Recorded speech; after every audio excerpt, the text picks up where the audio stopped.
Good morning, everyone. Welcome to our Mind the Moment's Thursday morning gathering, brought to you by Harvard Pilgrim Healthcare and Tufts Health Plan. This is a place where we invite experienced mindfulness instructors to speak with us about what mindfulness means to them and to discuss as a community how we can incorporate these practices into our daily lives.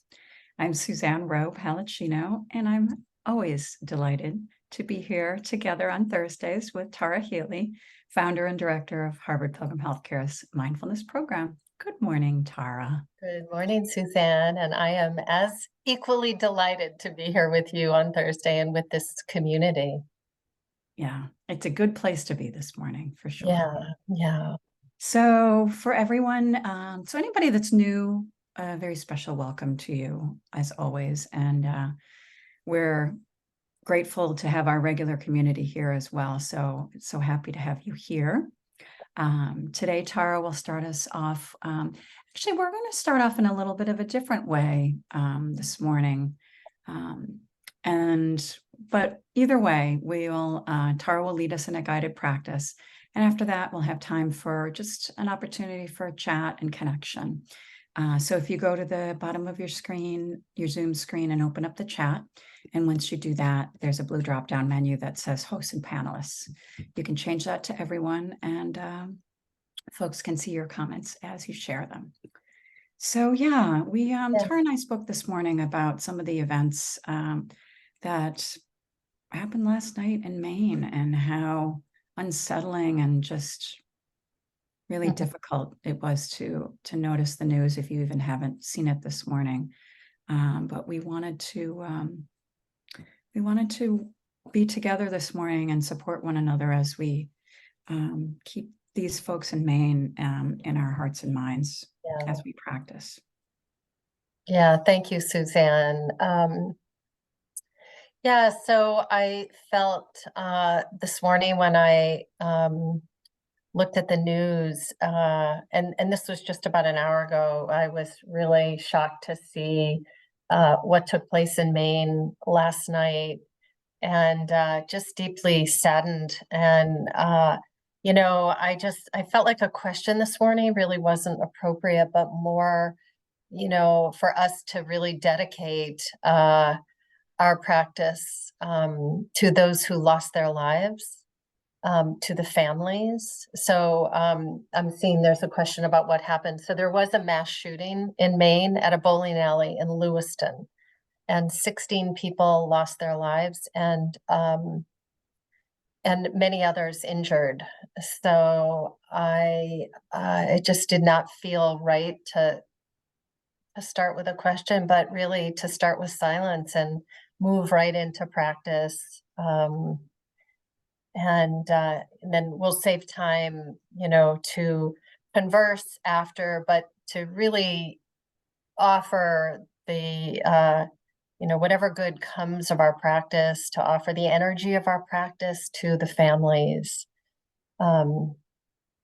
So let's go ahead and settle into a posture that feels like it's going to serve you best this morning. And, that could be either standing or seated, whichever feels best. You can also do a lying down, but if you're tired, I would say probably not that. So go ahead and just settle the body.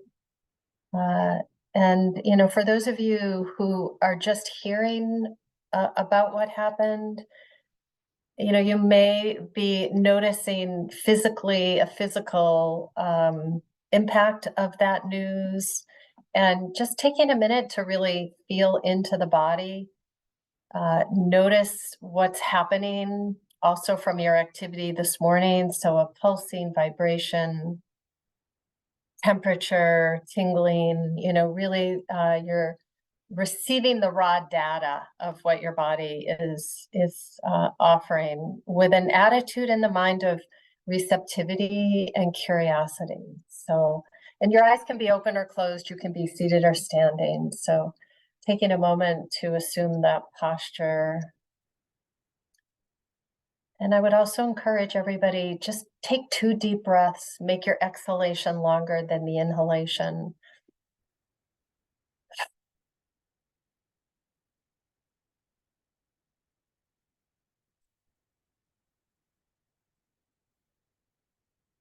See if you can surrender into the support of the earth, softening the body, yet maintaining a spine that's upright and engaged.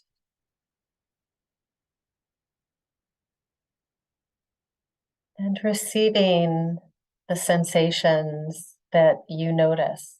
Could be points of contact with the body and the surface, could be the clothes against the skin, could be the heart beating. So just simply receiving what's happening.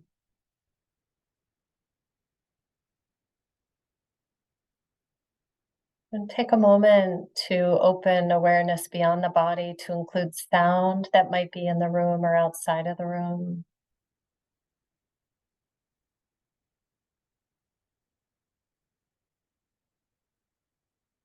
And allowing sound to remain as it will in the background. Begin to bring awareness back inward, and let's look for something to help stabilize the wandering mind. And so that could be a body sensation. It could be the palms of the hands on the top of the thighs. It could be the breath, anywhere you feel it when you inhale and exhale. So it could be kind of a broader sense of breathing, tracking the in breath, tracking the out breath. It could be sound, if there's a consistent sound in your background. It's good to remember that it really doesn't matter how you anchor the mind. What matters is the quality of awareness you're able to bring. So, really seeing what seems easiest for your mind to track, to follow. Taking a minute to just see.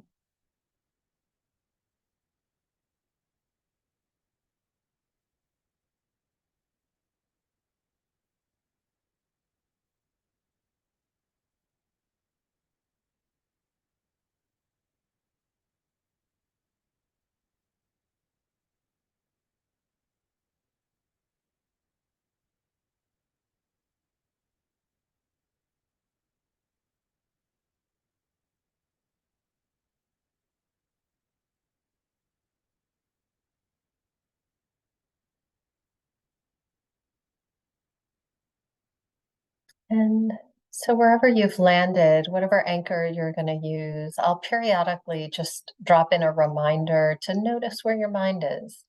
That thoughts are going to slip in, and uh, you may not notice. They often slip in unnoticed, and then they become noticed. And as soon as they are, not a problem. You're doing it correctly. So, you're not trying to stop thought, you're just not going to entertain a thought. So, just simply release and return again to breath sensation or another body sensation, wherever you feel it, or sound.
noticing where your mind is, gently letting go of the memory or the planning, whatever narrative slipped in. Allow the body to soften and simply resume practicing with your anchor.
And again, noticing where the mind is, softening the body, and returning your attention to whatever you're using to help stabilize and steady the wandering mind.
And as we bring this meditation to a close, may we be peaceful and at ease.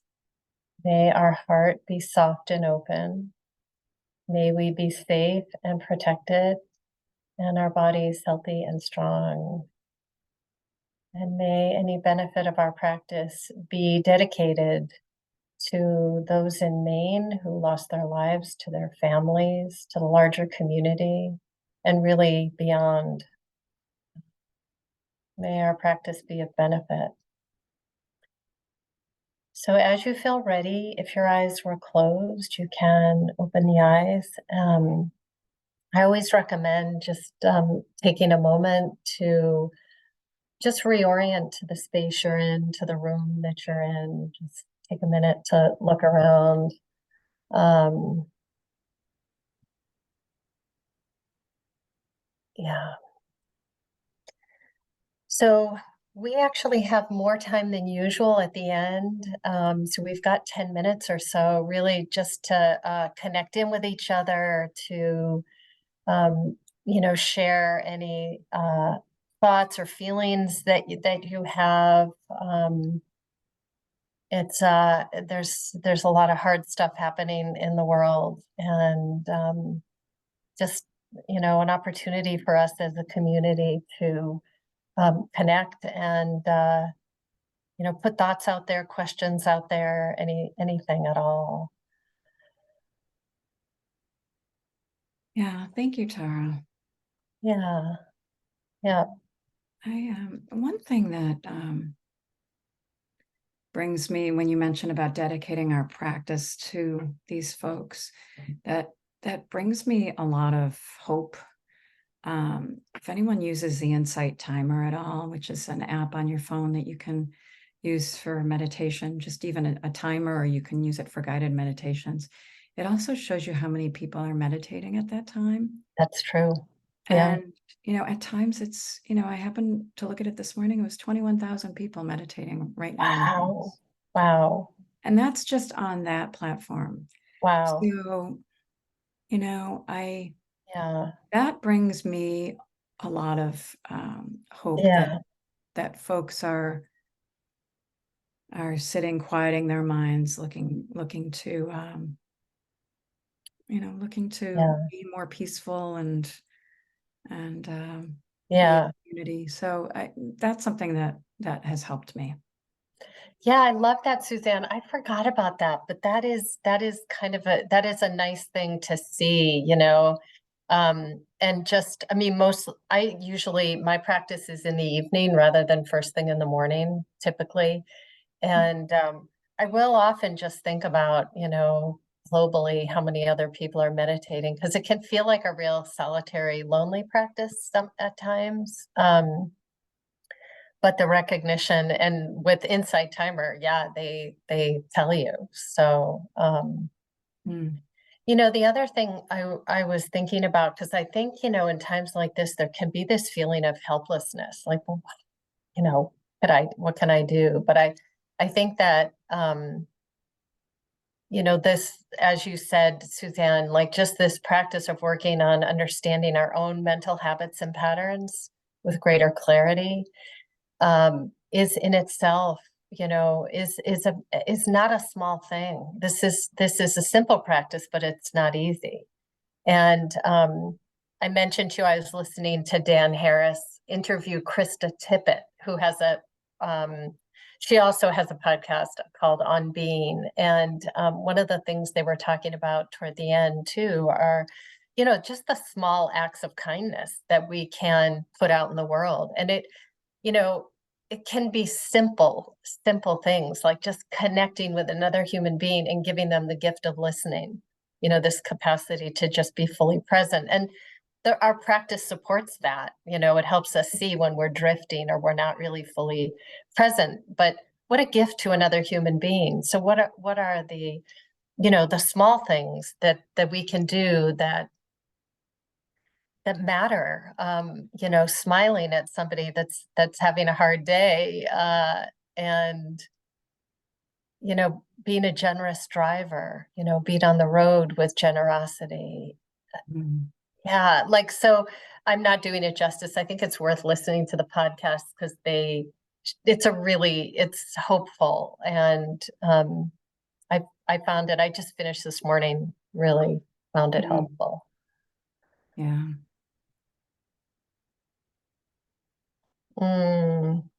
Yeah. Thanks, Loretta. Yeah. Yeah, I happened to be getting a test yesterday in a medical facility, and there was this man there that just, was kind of a space where everybody was just kind of sitting and quiet and not talking to one another. And this man came out and kind of was laughing a little bit about his experience during the test because they inject you with like this substance and it makes you warm, and he's like, oh, now I understand what my wife's going through, and the hot flashes, Oh, I feel like I can connect with my wife. I mean, he just had the oh, whole place laughing. And oh, so it was just such it was yeah, such a nice moment where, this room might have been just, yes. super, people just on their phones or whatever. Just So, waiting that in between time and just a small act, right? Just kind of bringing up yeah, it matters. mhm. Yeah. Yeah, and Susan, what you've mentioned that you wish Mm, meditation could be taught to children everywhere, I totally yeah. agree.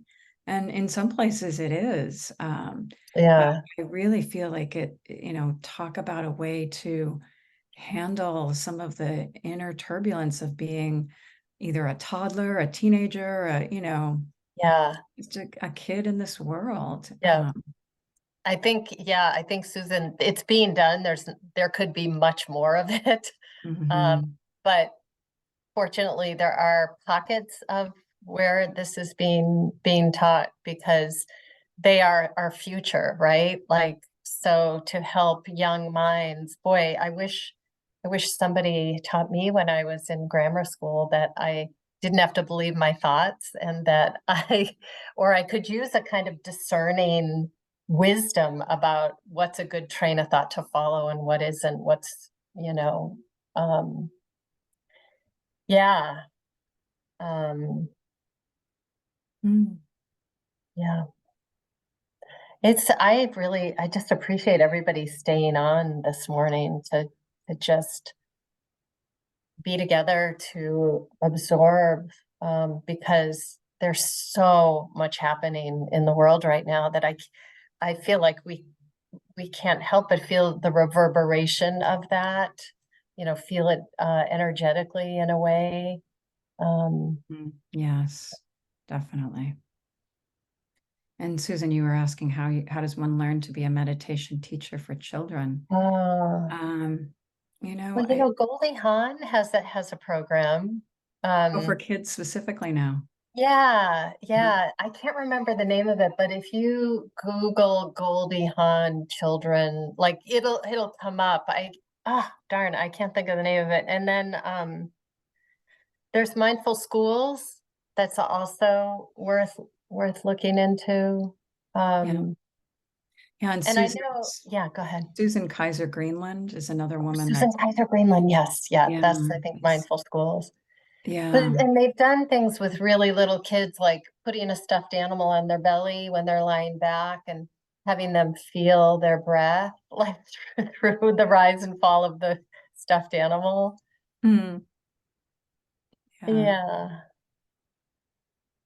Yeah. No, I agree. It is a practice that would be helpful to everyone, you know, yeah. and the earlier the better for sure.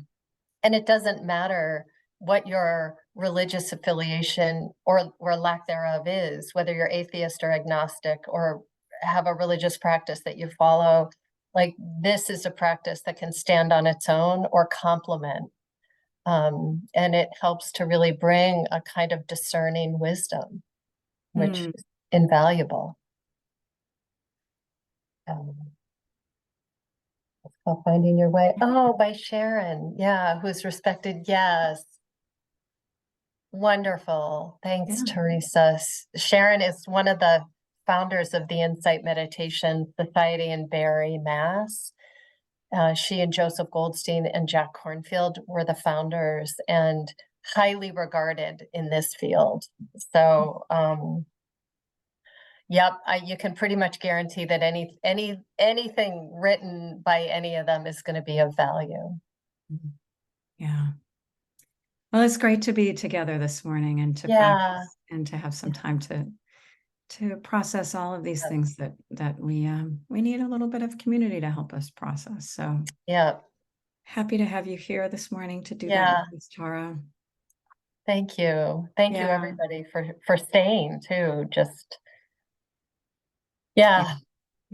It's great to have everyone together this morning, and we'll hope that the rest of your week is peaceful and you have things to look forward to on the weekend. And next week, Rebecca Wing will be here on Tuesday. Nice. So we always look forward to and having her. she's wonderful. I think they're all so great, experienced, and so yeah.